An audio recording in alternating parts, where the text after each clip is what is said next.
এই ভিডিও করার একটাই কারণ, আমি এইমাত্র একটা ভিডিও দেখছিলাম, নিজেকে আর মানে না হেসে রাখতে পারিনি আর কি।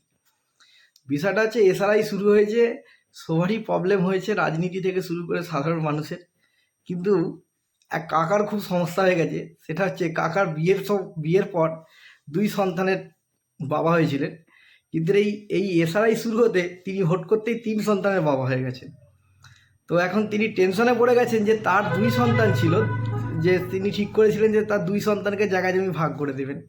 কিন্তু এই এসআরআইয়ের ফলে তার ওনার হুট করতেই 3টে সন্তান চলে এসছে। এবার টেনশন হয়ে গেছে যে এখানেই, যে উনি জায়গাটা কী করে ভাগ করে দেবেন 3 জনকে। ঠিক আছে, ভিডিওটা দেখুন, বুঝতে পারবেন।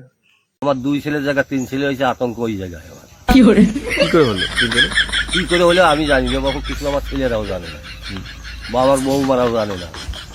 টাকারও যখন আনছি, টাকার মা বাবাও দেখেছি আমার 2 ছেলে, এখন 3টে এলো। তারাও টাকার বাড়িতে তো, বৌমাগের বাড়িতে তো বলবে যারে তোর ছোট 2 ছেলে এখন 3টে এলো কোথার থেকে, তাহলে তোকে সম্পদের ভাগ নিয়ে যাবে।